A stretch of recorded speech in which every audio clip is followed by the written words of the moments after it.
Hi friends, welcome to my channel Damu media defence updates in Telugu.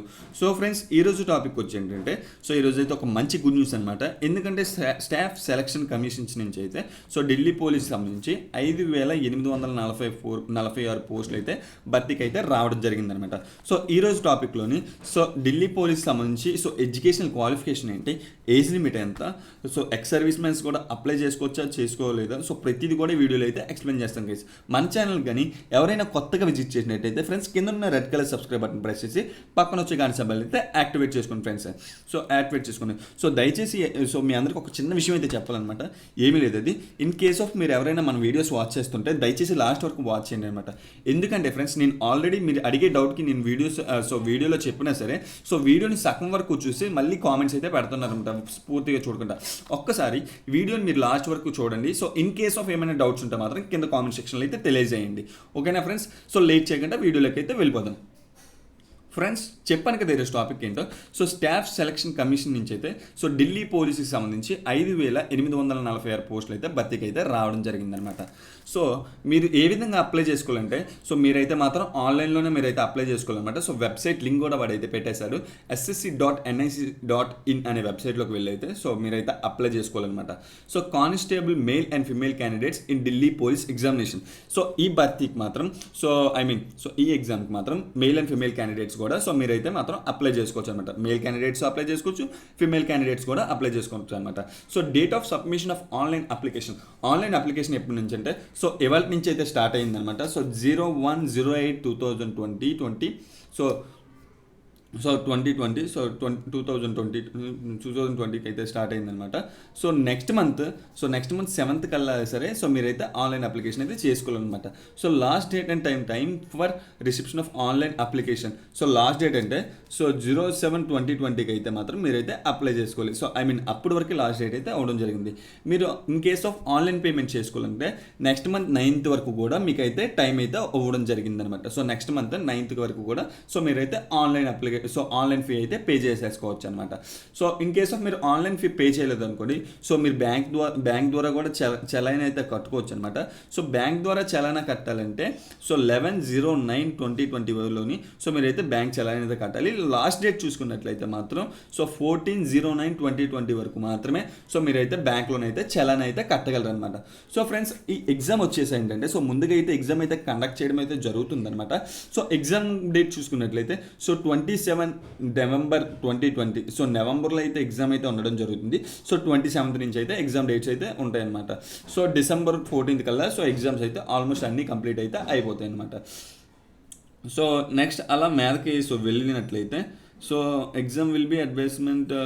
Delhi police సంబంధించి application will be accepted through online mode. ఇది online mode అప్లికేషనే. Friends, ఇది exam తర్వాత PFT అయితే conduct చేయడం అయితే జరుగుతుంది అనమాట.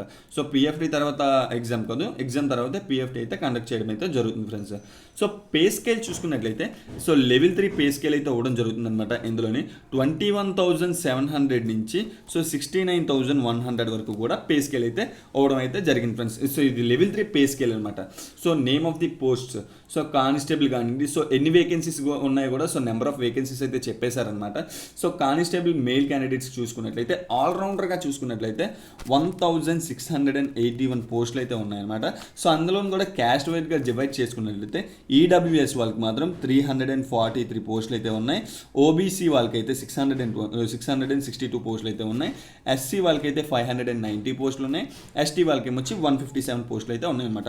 ఈ మొత్తంగా చూసుకున్నట్లయితే టోటల్గా 3,433 పోస్టులు అయితే ఉండడం అయితే జరిగిందనమాట. నెక్స్ట్ ఏంటంటే constable male and X service men others అనమాట. ఎక్స్ సర్వీస్ మెన్స్ కూడా దీనికైతే అప్లై చేసుకోవచ్చు అనమాట. ఆల్రౌండర్గా చూసుకున్నట్లయితే ఎక్స్ సర్వీస్ మెన్కి మేల్ క్యాండిడేట్స్కి అయితే 94 పోస్టులు అయితే ఉన్నాయన్నమాట. అదే ఈడబ్ల్యూఎస్ వాళ్ళకి చూసుకున్నట్లయితే ఇందులో డివైడ్ చేసుకున్నట్లయితే 19 పోస్టులు అయితే ఉన్నాయన్నమాట. ఓబీసీ వాళ్ళకి చూసుకున్నట్లయితే 37 పోస్టులు. ఎస్సీ వాళ్ళకి చూసుకున్నట్లయితే 52 పోస్టులు. ఎస్టీ వాళ్ళకి చూసుకున్నట్లయితే 24 పోస్టులు అయితే ఉండడం జరిగింది. టోటల్గా 226 పోస్టులు అయితే ఉండడం అయితే జరిగింది ఫ్రెండ్స్. థర్డ్ సెక్షన్లో చూసుకున్నట్లయితే constable main X service men commander and para commander. Commanders కానీ పారా కమాండర్స్ కానీ ఉన్నారనుకోండి, వాళ్ళకి చూసుకున్నట్లయితే ఆల్రౌండర్గా 93 పోస్టులు అయితే ఉండడం అయితే జరిగిందనమాట. ఆల్రౌండర్గా అదే క్యాస్ట్ వైజ్గా డివైడ్ చేసుకున్నట్లయితే ఈడబ్ల్యూఎస్ వాళ్ళకి 19 పోస్టులు, ఓబీసీ వాళ్ళకి 37 పోస్టులు, ఎస్సీ వాళ్ళకి 67 పోస్టులు, ఎస్టీ వాళ్ళకి 27 పోస్టులు.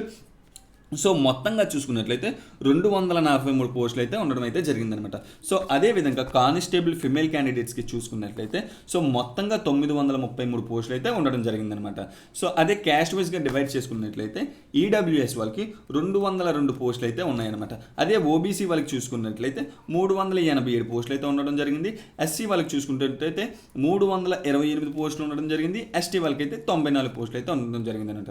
సో ఇదే విధంగా టోటల్గా చూసుకున్నట్లయితే సో 1944 పోస్టులు అయితే ఉన్నాయన్నమాట.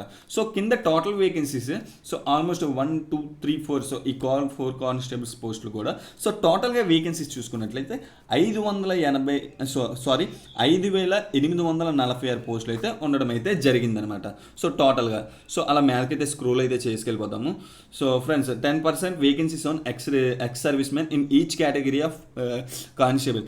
సో స్పోర్ట్స్ కోటాలో 10% అయితే రిజర్వేషన్ అయితే ఉంటుందన్నమాట.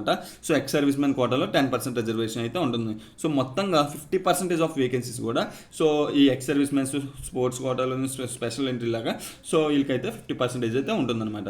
So next so having received a qualified instruction guiding in commando course or so ఇది ఎక్స్ సర్వీస్ మ్యాన్కి వాళ్ళందరికీ సంబంధించింది అనమాట.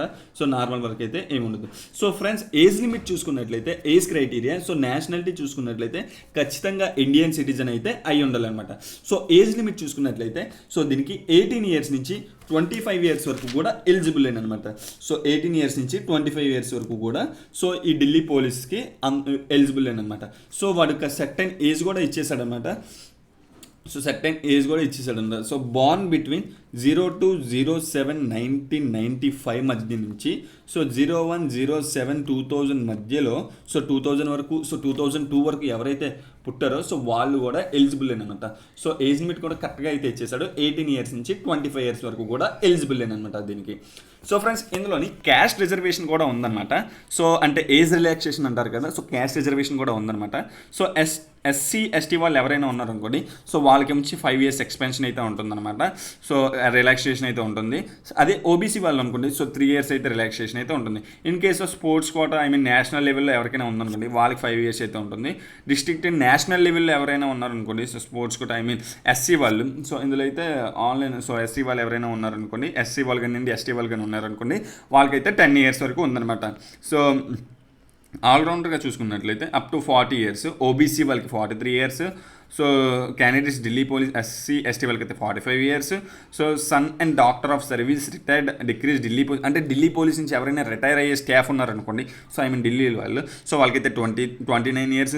అదే ఎక్స్ సర్వీస్ మెన్స్ అన్న ఆల్రౌండర్గా చూసుకున్నట్టయితే 3 ఇయర్స్ వరకు కూడా ఏజ్ రిలాక్సేషన్ అయితే ఉండడం జరిగిందనమాట. సో ఇందులో ఒక్కొక్కరికి ఒక్కొక్క విధంగా అయితే ఉండడం జరిగింది. ఎక్స్ సర్వీస్ మెన్ ఓబీసీ వాళ్ళకి సో 6 ఇయర్స్ అయితే ఉందన్నమాట. X service men SC ST వాళ్ళకి 8 ఇయర్స్ అయితే ఉండడం జరిగింది. సో విండోస్ కంప్యూటర్ సంబంధించి అనుకుంటున్నాను అయితే ఇది. So remarried candidate separate women who have not remarried అంటే రీమ్యారేజ్ చేసుకొని వాళ్ళు ఉంటారు కదా ఉమెన్స్ అంటే మ్యారేజ్ అయిపోయిన తర్వాత ఇన్ కేసు వాళ్ళు మళ్ళీ రీమ్యారేజ్ చేసుకోకుండా ఉంటారు కదా వాళ్ళకైతే 5 ఇయర్స్ అయితే ఉంటుందన్నమాట. సో ఆ విధంగా అయితే ఏజ్ లిమిట్ అయితే పెట్టడం అయితే జరిగిందనమాట. సో అలా మేరకైతే స్క్రోల్ చేసుకొని వెళ్ళిపోతాం. సో అలాగా మేరకి నెక్స్ట్ అయితే ఫ్రెండ్స్ మీకు పిఎఫ్టీ చెప్పాను కదా. సో పిఎఫ్టీ మాత్రం ఎగ్జామ్ తర్వాతే ఉంటుందన్నమాట. 1 సెకండ్ మీ అందరికీ ఎక్స్ప్లెయిన్ చేస్తున్నాను. సో పిఎఫ్టీ మాత్రం 1 సెకండ్ అయితే ఉంటుంది. సో ఫ్రెండ్స్ ఇంకేంటంటే సో టెరిటోరియల్ ఆర్మీలో ఉంటారు కదా వాళ్ళైతే trade as an ex service man professional will not have ever treated as a so TA ర్యాలీలోకి వెళ్ళిన వాళ్ళు ఉంటారు కదా వాళ్ళైతే మాత్రం ఎక్స్ సర్వీస్ మ్యాన్గా కూడా గుర్తించరనేసి వీళ్ళైతే చెప్పేశారనమాట. సో ముందే ఎవరైతే Delhi police staff selection territorial army వాళ్ళు మాత్రం ఎక్స్ సర్వీస్ మ్యాన్ రారనేసి వాళ్ళైతే చెప్పేశారనమాట. So pass of certificate from certificate. So educational qualification చూసుకున్నట్లయితే ఫ్రెండ్స్ 10+2 ఇంటర్మీడియట్ అయితే ఖచ్చితంగా చేసి ఉండాలన్నమాట. సో 10+2 ఇంటర్మీడియట్ అయితే చేసి ఉండాలి. So son or daughter for servicing retired డిక్రీజ్ Delhi police multi tasking staff అదైతే మనకు అవసరం లేదు. కానీ సో మీకైతే మాత్రం ఖచ్చితంగా సో మీరు అప్లై చేసుకోవాలంటే సో మెయిల్ క్యాండిడేట్స్ ఎవరైతే ఉన్నారో సో వాళ్ళకి మాత్రం ఖచ్చితంగా డ్రైవింగ్ లైసెన్స్ అయితే ఉండాలన్నమాట. Motor cycle driving bike licence అయినా ఉన్నా సరిపోతుంది, లేదంటే కార్ లైసెన్స్ ఉన్నా సరిపోతుంది అనమాట. సో ఎల్ఎల్ఆర్ ఉన్న వాళ్ళు మాత్రం నాట్ ఎలిజిబుల్ అనమాట. So LLR is learning licence ఉన్న వాళ్ళు మాత్రం నాట్ యాక్సెప్టబుల్ అనమాట. సో డ్రైవింగ్ లైసెన్స్ ఉన్న వాళ్ళు మాత్రం ఖచ్చితంగా ఎలిజిబుల్ అనమాట. లర్నింగ్ లైసెన్స్ ఉన్న వాళ్ళు మాత్రం నాట్ ఎలిజిబుల్. సో ఎల్ఎల్ఆర్ కూడా యాక్సెప్ట్ చేస్తారేమో నాకు తెలిసినంత వరకు. సో డ్రైవింగ్ లైసెన్స్ అయితే ఖచ్చితంగా ఉండాలన్నమాట. సో వ్యాలిడ్ డ్రైవింగ్ లైసెన్స్ అయితే ఉండాలన్నమాట. సో డ్రైవింగ్ లైసెన్స్ ఉంటే మీరైతే అప్లై చేసుకోవడం అయితే జరుగుతుంది మేల్ క్యాండిడేట్స్. సో నెక్స్ట్ మనం అలా మేరకు అయితే స్క్రోల్ చేసుకుంటూ వెళ్దాం. సో వీడు మళ్ళీ అనౌన్స్ చేసాడు అనమాట. సో నెక్స్ట్ మంత్ 7 కల్లా సరే ఆన్లైన్ అప్లికేషన్ అయితే క్లోజ్ అయిపోవడం అయితే జరుగుతుంది ఫ్రెండ్స్. సో ఫ్రెండ్స్ ఇందులోనైతే ఎన్సీసీ సంబంధించి ఎన్సీసీ క్యాండిడేట్స్ కూడా బెనిఫిట్ అనమాట. సో ఎవరికైనా ఎన్సీసీ సర్టిఫికేట్ ఉందనుకోండి, సో ఏ సర్టిఫికేట్ ఉన్న వాళ్ళకి సో 2% ఆఫ్ మార్క్స్ అయితే యాడ్ అవుతాయి అనమాట. So maximum marks of examination, so 2% of marks అయితే యాడ్ అవుతాయి అనమాట. సో బి సర్టిఫికేట్ ఉన్న వాళ్ళకి 3% ఆఫ్ మార్క్స్ అయితే యాడ్ అవుతాయి. అదే సి సర్టిఫికేట్ ఉందనుకోండి, సో 5% ఆఫ్ మార్క్స్ అయితే యాడ్ అవడం అయితే జరుగుతుందన్నమాట. So the benefits is not available for ex service mens. Ex service mens ఎవరైనా ఉన్నారనుకోండి, ఇన్ కేసు వాళ్ళకి ఎన్సీసీ సర్టిఫికేట్ ఉన్నా సరే, సో వాళ్ళకైతే మాత్రం ఎటువంటి బెనిఫిట్ కూడా ఉండదన్నమాట. సో ఎక్స్ సర్వీస్ మెన్స్కి మాత్రం ఎన్సీసీ సర్టిఫికేట్ ఉంటే, సో మీరు ఆన్లైన్ అప్లికేషన్ చేసుకోవాలనుకుంటే ssc.nic.in అనేసి సో వాడైతే మళ్ళీ అయితే వెబ్సైట్ అయితే పెట్టాడనమాట. సో మీరైతే అందులోకి అయితే అప్లోడ్ అయితే చేసుకోవాలి. సో వాడి ఫోటో రేటు సో అంతా చెప్పేశారు. ఇన్ కేస్ ఆఫ్ మీరు అప్లై చేసుకోవడానికి నెట్ సెంటర్కి వెళ్ళినట్లయితే సో వాడైతే ఎడిట్ చేసి మీ యొక్క ఫోటోగ్రాఫ్ అండ్ సిగ్నేచర్ అయితే పెట్టేస్తాడనమాట. ఓకేనా. So online fee, so application fee చూసుకున్నట్లయితే సో 100 రూపీస్ కడితే సరిపోతుంది అనమాట అప్లికేషన్ ఫీజు. సో మీరైతే బిహెచ్ఎం యూపీఐ కానివ్వండి, నెట్ బ్యాంకింగ్ కానివ్వండి, కార్డ్ కానివ్వండి, సో ఏదైనా ఆన్లైన్ పేమెంట్ అయితే యాక్సెప్ట్ చేస్తుంది అనమాట. సో మీరైతే ఆన్లైన్ పేమెంట్ అయితే చేసుకోవచ్చు అనమాట. Women candidates and candidates belong to schedule caste SC, ST and tribal eligible for reservation and expected from payment of fee అనమాట. Women candidates and candidates belonging to schedule caste SC, schedule caste and ఎక్సర్వేషన్ eligible for reservation and expected from fee of payment అనమాట. So payment అయితే కట్టాలి. So 100 rupees payment fee అయితే ఉంటుందన్నమాట. So next అలా మేరకు వెళ్ళినట్లయితే సెంటర్ ఆఫ్ ఎగ్జామినేషన్ సెంటర్స్ కూడా అయితే చెప్పేశారనమాట. సో మనకైతే మేరకైతే అవసరం వెళ్ళిపోవాలి. సో ఎందుకంటే మన స్టేట్కి కావాల్సింది అయితే తీసుకోవాలన్నమాట. సో డైరెక్ట్గా మేరకు అయితే వెళ్ళిపోదాం. సో ఆంధ్రప్రదేశ్, తెలంగాణ ఇక్కడైతే వచ్చేసింది. ఎగ్జామ్ సెంటర్స్ అయితే మనకైతే ఇచ్చేసారనమాట. చీరాల ఒకటి, సో సౌత్ రీజియన్లోని ఆంధ్రప్రదేశ్, పాండిచేరి, తమిళనాడు అండ్ తెలంగాణ. సో తెలంగాణ వాళ్ళకైతే ఇచ్చేసారనమాట. సో చీరాల ఒకటి, గుంటూరు ఒకటి, కాకినాడ ఒకటి ఎగ్జామ్ సెంటర్స్ అక్కడైతే ఇస్తారనమాట. సో కర్నూలు ఒకటి, నెల్లూరు ఒకటి, రాజమండ్రి ఒకటి, తిరుపతి ఒకటి, విజయనగరం ఒకటి, విశాఖపట్నం ఒకటి, సో విజయవాడ ఒకటి, Pondicherry, Chennai, Coimbatore, Madurai, Salem, so Tiruchirappalli, so so Vellore, Hyderabad, Karimnagar, Warangal, so exam centres అయితే అక్కడైతే ఉండడం అయితే జరుగుతుందన్నమాట. సో ఆంధ్రప్రదేశ్ వాళ్ళకి, పాండిచేరి వారికి, తమిళనాడు వారికి అండ్ తెలంగాణ వారికి కూడా సో మనకైతే సో సౌత్ రీజియన్లో ఉన్న వాళ్ళకి ప్రతి ఒక్కరికి కూడా ఎగ్జామ్ సెంటర్స్ అయితే సో వాడైతే క్లారిటీగా అనౌన్స్ చేసేసాడనమాట. సో అక్కడక్కడ ఎగ్జామ్ సెంటర్స్ అయితే ఉంటాయనేసి కోడ్స్ పెట్టి వాడైతే అనౌన్స్ చేసేసాడనమాట. సో నెక్స్ట్ అలా మేరకు వెళ్ళినట్లయితే ఫ్రెండ్స్ పిఎఫ్టీ దగ్గరికి అయితే మనం వెళ్ళిపోతాం అనమాట. సో పిఎఫ్టీ, సో ఇందులో అయితే ఎగ్జామ్ కూడా సో వాడైతే ముందే చెప్పాడు కంప్యూటర్ బేస్డ్ ఎగ్జామ్స్ అని చెప్పేశాడు అనమాట. The computer based exam will contest of 1 object type multiple choose prepare contains 100 questions carrying 100 marks అనమాట. సో ఒక్కొక్క క్వశ్చన్కి ఒక్కొక్క మార్క్ అయితే ఉండడం జరిగింది. సో సబ్జెక్ట్స్ చూసుకున్నట్టయితే so general knowledge, current affairs సంబంధించి 50 క్వశ్చన్స్ అయితే ఉంటాయి అనమాట. సో మ్యాక్సిమం మార్క్స్ 50 మార్క్స్ అనమాట. సో రీజనింగ్ చూసుకున్నట్లయితే 25 క్వశ్చన్స్ అయితే ఉంటాయి, 25 మార్క్స్. న్యూమరికల్ ఎబిలిటీ చూసుకున్నట్లయితే 15 మార్క్స్, సో మ్యాక్సిమం 50 మార్క్స్ అయితే ఉంటాయి. Computer fundamentals, MS Excel, MS word, so మీకైతే సో కంప్యూటర్ అయితే చిన్న టచ్ అయితే ఉండాలన్నమాట. సో కంప్యూటర్ సంబంధించి కంప్యూటర్కి సంబంధించి కొన్ని టాపిక్స్ అయితే ఉంటాయి కదా, సో దానికి సంబంధించి ఒక 10 క్వశ్చన్స్ అయితే వస్తాయి అనమాట. చాలా సింపుల్ ఇది. సో మీకు బయట బుక్స్ అయితే దొరుకుతుంటాయి. సో మీరు కంప్యూటర్ సంబంధించి అయితే ఒకసారి చదవండి. సో చాలా సింపుల్గానే ఉంటాయి క్వశ్చన్స్ అయితే. సో అవైతే ఒక 10 క్వశ్చన్స్ ఉంటాయట ఆల్మోస్ట్గా. సో మీకు టైం డ్యూరేషన్ చూసుకున్నట్లయితే సో 90 minutes టైం డ్యూరేషన్ అయితే ఉండడం అయితే జరుగుతుంది అనమాట. There will be a negative marks of 0.25 marks for each wrong answer. So మీరు కానీ సో ఒక్క క్వశ్చన్ తప్పు పెట్టినా సరే 1/4 ఆఫ్ నెగిటివ్ మార్క్ అయితే ఉంటుందన్నమాట. సో 0.25 అనేది సో నెగిటివ్ మార్క్ అయితే మీకైతే ఉండడం జరుగుతుందన్నమాట. So computer examination will be conduct in English and Hindi only. So friends, so తెలుగులో అయితే ఎగ్జామ్ అయితే ఉండదు. సో ఇంగ్లీష్లోని, హిందీలోని మాత్రమే కంప్యూటర్లో అయితే ఎగ్జామ్ అయితే కండక్ట్ చేయడం అయితే జరుగుతుందన్నమాట. సో మీరైతే ఖచ్చితంగా 100 రూపీస్ అయితే పేమెంట్ అయితే చేయాలన్నమాట వాళ్ళకి.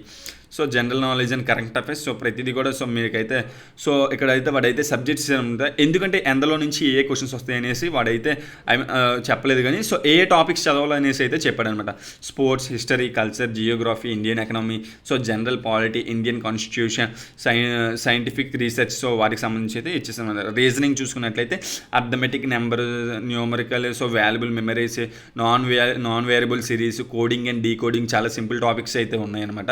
సో ఒకసారి మీరైతే రివైజ్ చేసుకోండి ఇన్ కేస్ ఆఫ్ మీరు చదివేసి ఉంటాయి మాత్రం. సో న్యూమరికల్ ఎబిలిటీ చాలా వరకు time and distance, ratio and time, so వాడు కూడా టాపిక్స్ అయితే వాడు ముందే అనౌన్స్ చేసేసాడు ఇవైతే వస్తాయని. ఈ టాపిక్స్ మీరు కరెక్ట్గా ప్రిపేర్ అయితే మాత్రం మీరు ఖచ్చితంగా అయితే క్వాలిఫై అయితే అయిపోతారనమాట. నెక్స్ట్ ఫిజికల్ మెజర్మెంట్ టెస్ట్ అనమాట. ముందుగా అయితే పిఎఫ్టీ అయితే ఉండడం జరుగుతుంది, సో ఎగ్జామ్ తర్వాత పిఎఫ్టీ అయితే కండక్ట్ చేయడం అయితే జరుగుతుంది అనమాట. ఓకేనా. So age up to 30 years వాళ్ళు ఎవరైతే ఉన్నారో, 30 years వరకు ఎవరైతే ఉన్నారో, సో 1600 మీటర్స్కి, సో 30 years లోపు ఎవరైతే ఉన్నారో సో 1600 మీటర్స్కి 6 minutes అయితే ఉండడం జరుగుతుంది అనమాట. సో నెక్స్ట్ లాంగ్ జంప్ అయితే 14 feet అయితే ఉండడం జరుగుతుంది. హై జంప్ 339 అయితే ఉండడం అయితే జరుగుతుంది అనమాట హై జంప్. అదే అబౌవ్ 30 years నుంచి 40 years మధ్యలో ఎవరైతే ఉన్నారో, so in case of ex service mens వాళ్ళందరూ ఉంటారు కదా, సో 30 years నుంచి 40 years వరకు ఎవరైతే మధ్యలో ఉంటారో వాళ్ళకైతే 7 minutes అయితే అవ్వడం జరుగుతుంది, 1.6 kilometers. సో లాంగ్ జంప్ చూసుకున్నట్లయితే 13 feet అయితే ఉంటుంది. హై జంప్ నుంచి 3.6 అయితే ఉండడం జరుగుతుంది అనమాట. అబౌవ్ 40 years వాళ్ళు ఉన్నారనుకోండి 8 minutes అయితే ఉంటుందన్నమాట. లాంగ్ జంప్ అయితే 12 feet ఉంటుంది. హై జంప్ అయితే 3.3 అయితే ఉంటుందన్నమాట. Standard for physical measurement for male candidates. So ఇదైతే ఎక్స్ సర్వీస్ మెన్స్ వాళ్ళకి, సో మ్యాథ్ అయితే, సో కిందదైతే మెయిల్ క్యాండిడేట్స్ నాకు తెలిసి నార్మల్ వాళ్ళకి అనుకుంటారు. సో ఆల్రౌండర్గా, సో రిజర్వేషన్ ఉంటారు కదా వాళ్ళకి అనమాట ఇది. సో మినిమం హైట్ 170 ఉంటే సరిపోతుంది అనమాట. సో హైట్ 170 ఉంటే సరిపోతుంది ఫ్రెండ్స్, 170 హైట్ అనమాట. సో 5 centimeters చెస్ట్ ఎక్స్పెన్షన్ అయితే ఉండాలన్నమాట. సో దీంట్లో కూడా హైట్లో కూడా రిజర్వేషన్ అయితే ఉంటుందన్నమాట. సో 5 centimeters ఫర్ ఎస్టీ వాళ్ళకి అనమాట, అంటే హైట్ రిజర్వేషన్ కూడా ఉంటుందన్నమాట ఇందులోని. సో చెస్ట్ చూసుకున్నట్లయితే, సో చెస్ట్ అయితే లీస్ట్గా 81 అట్లీస్ట్ 81 centimeters అయితే ఉండాలన్నమాట. 5 ఎక్స్పెన్షన్ అయితే ఉండాలన్నమాట. సో చెస్ట్ చూసుకున్నట్లయితే, సో ఖచ్చితంగా చాలా వరకు అయితే అందరూ చెస్ట్లోనే పోతారు కదా. సో దయచేసి ఎవరికైనా చెస్ట్ లేకపోతే మాత్రం చెస్ట్ అయితే ఇంప్రూవ్ చేసుకోండి. ఓకేనా. So next chest for female test for female candidates అంటే, so physical test for female candidates అనమాట. సో ఫిమేల్ క్యాండిడేట్స్కి 8 minutes అయితే ఇచ్చేసారనమాట. 1.6 km రన్నింగ్ 8 minutes అయితే అవ్వడం జరిగింది. సో లాంగ్ జంప్ చూసుకున్నట్లయితే 10 feet అయితే ఉంటుందన్నమాట. హై జంప్ అయితే 3 అనమాట, 3 feet. సో చాలా తక్కువ హై జంప్. సో లేడీస్కి అయితే చాలా బెనిఫిట్ అనమాట.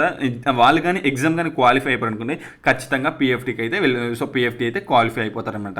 సో అదే అబోవ్ 30 to 40 years ఎవరైతే ఉన్నారో, సో వాళ్ళకైతే మాత్రం 9 minutes అయితే, సో 9 minutes అయితే రన్నింగ్ అయితే అవ్వడం జరిగింది. సో 9 minutes రన్నింగ్కి లాంగ్ జంప్ 9 feet ఉంటుంది. హై జంప్ వచ్చి 2.9 అయితే ఉండడం అయితే జరుగుతుంది అనమాట.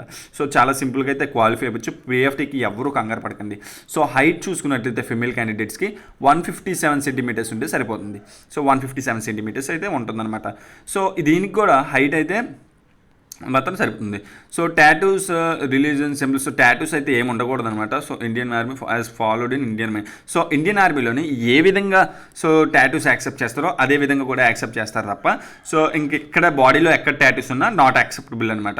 సో మీరైతే మాత్రం ఎగ్జామ్ హాల్కి అయితే, సో మీరైతే ఆధార్ కార్డు కానివ్వండి, ఓటర్ ఐడి కానివ్వండి, డ్రైవింగ్ లైసెన్స్ కానీ ప్రతిదీ కూడా ఒరిజినల్లే తీసుకెళ్ళాలన్నమాట. ఎందుకంటే వాడు ఒకసారి మీద అయితే అడుగుతాడనమాట. సో డాక్యుమెంట్ వెరిఫికేషన్ చేసేటప్పుడు కూడా, సో మీ యొక్క Aadhaar card, voter ID, driving licence, PAN card, passport size photos, passport అంటే పాస్పోర్టు, లేదంటే ID card issued by university, so మీ యూనివర్సిటీ కానీ ex service man discharged book issued by the minister of defence. So ఏమైనా ఉంటే మీరైతే తీసుకెళ్ళాలన్నమాట. Address proof సంబంధించి వాడైతే అడుగుతాడనమాట. అట్లీస్ట్ 2 passport సైజ్ ఫోటోస్ అయితే తీసుకెళ్ళాలంట. వాడు అది కూడా మెన్షన్ చేసేసాడు. సో మీరైతే ఇది ఒక్కసారి చూడండి. సో ఏమేమి తీసుకెళ్ళాలో ప్రతిదీ కూడా. సో ఎగ్జామ్ సెంటర్స్కి అయితే ఇంతగా అవసరం లేదు కానీ, సో మీరైతే మాత్రం అక్కడికి పిఎఫ్టీకి వెళ్ళేటప్పుడు మాత్రం ఇవి అయితే తీసుకెళ్ళాలన్నమాట. సో పాస్పోర్ట్ అంతగా అవసరం లేదు కానీ, so Aadhaar card, voter ID, driving licence, PAN card ఇవన్నీ ఉన్నాయి కాబట్టి, సో ఇవి అయితే మీరైతే ఖచ్చితంగా తీసుకెళ్ళాలన్నమాట. ఓకేనా. నెక్స్ట్ అలాగే మీదకైతే తీసుకెళ్ళిపోతాం. సో మీదకి సో మీరు సో ఢిల్లీ పోలీస్ నుంచి కూడా సో అడ్మిట్ కార్డ్ ఏ విధంగా పంపిస్తారు అంటే so the admission certificate from the candidate short list from appearing in P and M will be uploaded in Delhi police website అనమాట. సో ఢిల్లీ పోలీస్లో అయితే సో మీకు రిజల్ట్స్ అయితే అప్లోడ్ అయితే చేస్తాడనమాట.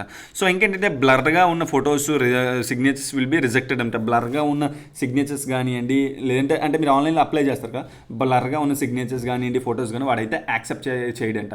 సో డాక్యుమెంట్ వెరిఫికేషన్ కూడా చేస్తాడు. సో డాక్యుమెంట్ వెరిఫికేషన్ చేసేటప్పుడు మాత్రం సో మీరు దేనికైతే ఎడ్యుకేషన్ క్వాలిఫికేషన్ మీద పెట్టారో సో ఆ యొక్క సర్టిఫికేట్స్ అయితే తీసుకెళ్ళాలన్నమాట. డ్రైవింగ్ లైసెన్స్ అయితే తీసుకెళ్ళాలి. సో క్యాస్ట్ సర్టిఫికేట్ అయితే ఖచ్చితంగా తీసుకెళ్ళాలన్నమాట. సో క్యాస్ట్ సర్టిఫికేట్ మాత్రం ఖచ్చితంగా తీసుకెళ్ళాలి. మీరు దేని ద్వారా అప్లై చేస్తారో ప్రతి సర్టిఫికేట్ కూడా సో మీరు అప్లై చేసిన ప్రతి సర్టిఫికేట్ కూడా తీసుకెళ్ళాలన్నమాట. ఓకేనా friends. So next sports certificate ఉంటే sports certificate, sports NCC certificate ఉంటే ఎన్సీసీ సర్టిఫికేట్. సో ప్రతిదీ కూడా మీరైతే ఎక్స్ప్లెయిన్ చేయాలి గైస్. సో నెక్స్ట్ అలా చూసుకున్నట్లయితే అన్రిజర్వ్డ్. సో ఇదైతే సో మనకైతే కట్ ఆఫ్ మార్క్స్ కూడా షార్ట్ లిస్ట్ అయితే ఉంటుందన్నమాట. కట్ ఆఫ్ అన్రిజర్వ్డ్ క్యాండిడేట్కి అయితే 35 మార్క్స్, అదే ఎస్సీ ఎస్టీ ఓబీసీ వాళ్ళకైతే సో ఈడబ్ల్యూఎస్ వాళ్ళకి 30 మార్క్స్ అయితే ఉండడం జరుగుతుంది అనమాట.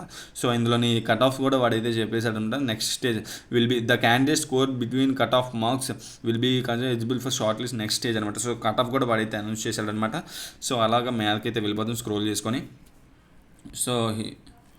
సో ఇంకేమైనా ఉందా, సో నోటిఫికేషన్లు ఏమైనా అనౌన్స్ చేశాడా. So computer based exam part A part B date of birth will be order candle please highlight. So computer exam అయితే ఇచ్చేసాడనమాట. సో ఇంకేం లేదు. సో ఇంకేమైనా సో వాడు ఏమైనా అనౌన్స్ చేశాడా. ఇస్ క్యాండిడేట్స్ ఆఫ్ సో ఇదైతే మనకు అవసరం లేదనమాట. సో అలా మేరకైతే వెళ్ళిపోదాం.